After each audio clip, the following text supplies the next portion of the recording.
আসসালামু আলাইকুম ওয়া রাহমাতুল্লাহি ওয়া বারাকাতুহু। সকলে কেমন আছেন?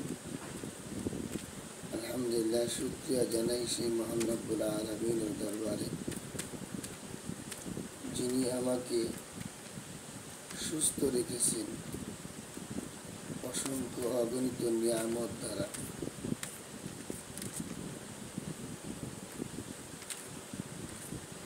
সম্মানিত বন্ধুগণ, আমি আজ আপনাদের মাঝে যে কথাটা নিয়ে আসতেছি সেটা হলো, সমাজে আমরা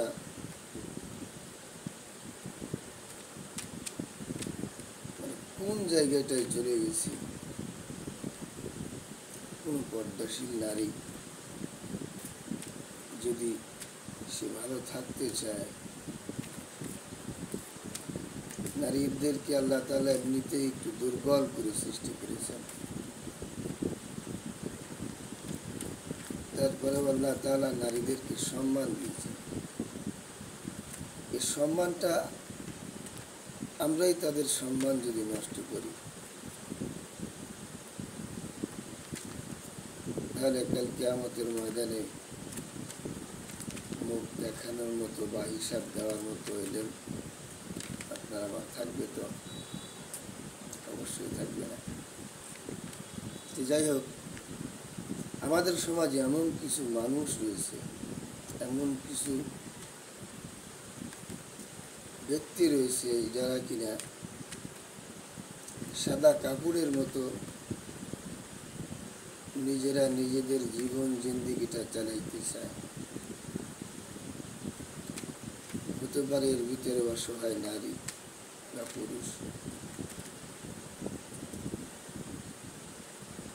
তো আসলে যেটা নিয়ে উদ্দেশ্য আমার আজকে কথা বলা, অসহায় নারীদেরকে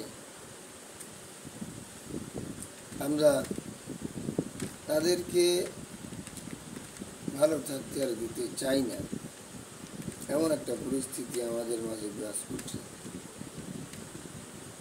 কোনো অসহায় নারী কোনো পুরুষের কাছে গেলেই তার মনে হয় যেন পুরুষের অনেক কিছু চাওয়া পাওয়া আছে ওই নারীর কাছে।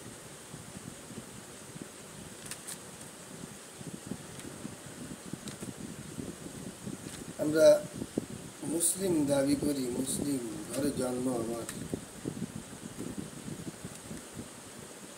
কিন্তু মুসলমানিত্ব বোধ যদি আমার ভিতরে না থাকে, তাহলে আমি কিসের মুসলমান?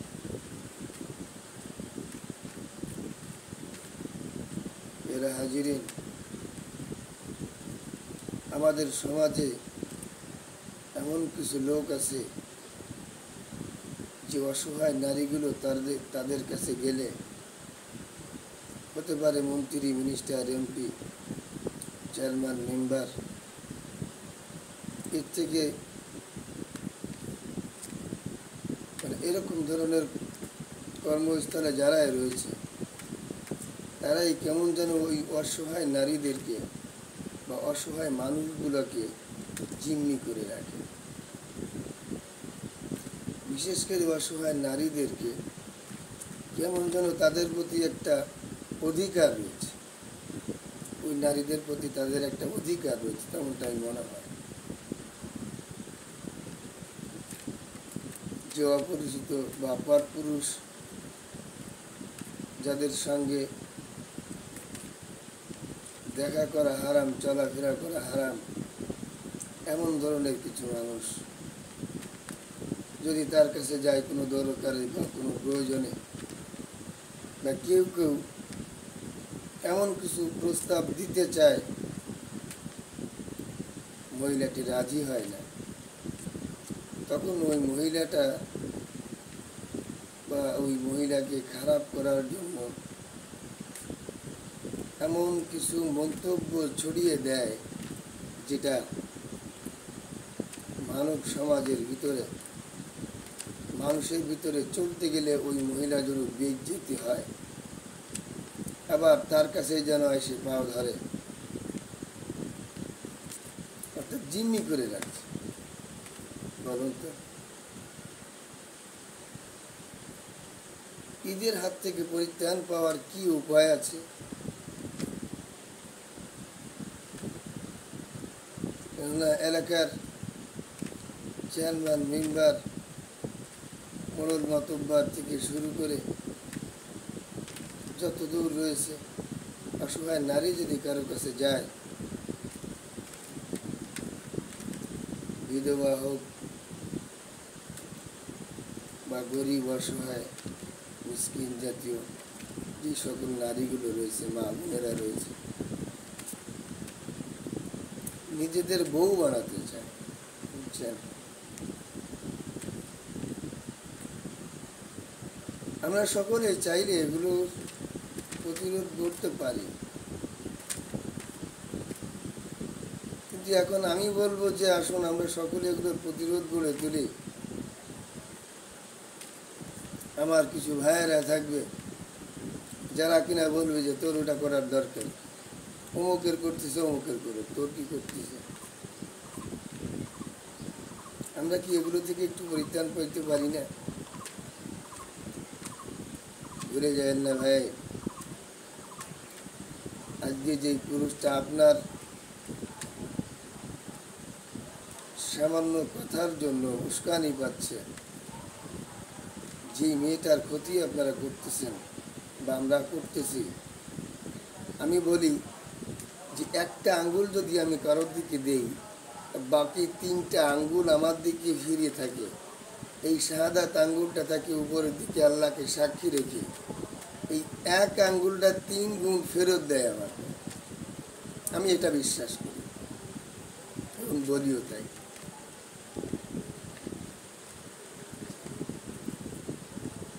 আজকে আমি যার ক্ষতি করব, যে নারীকে পাওয়ার জন্য তার কোনো কাজ করব না, যে নারীকে ভোগ করার জন্য তাকে ঘোরাইও, অথচ আমার কাছে হক করেছে ওই নারীর কিছু কর্মকাণ্ড আমাকে করে দিতে হবে, এমন হক আমার রয়েছে।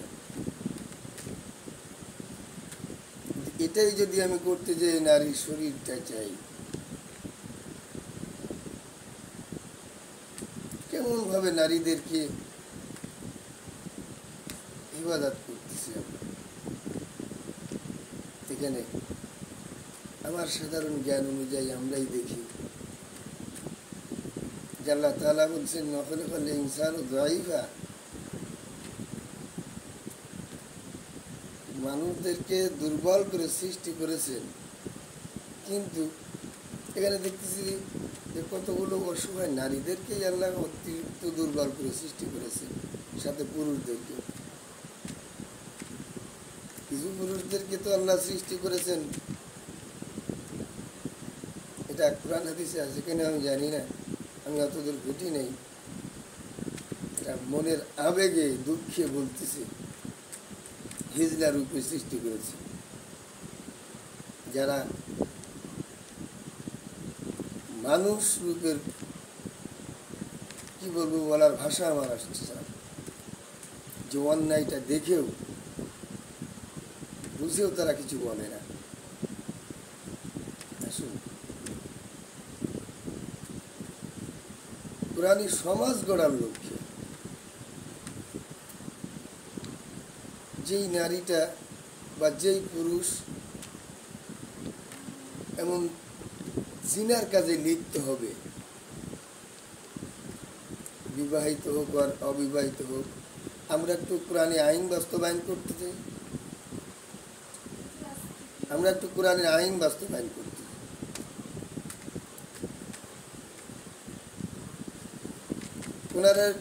কোরআনের আইন বাস্তবায়ন করতে আপনার আমার যে অর্থকরী খরচ হবে তা নয়,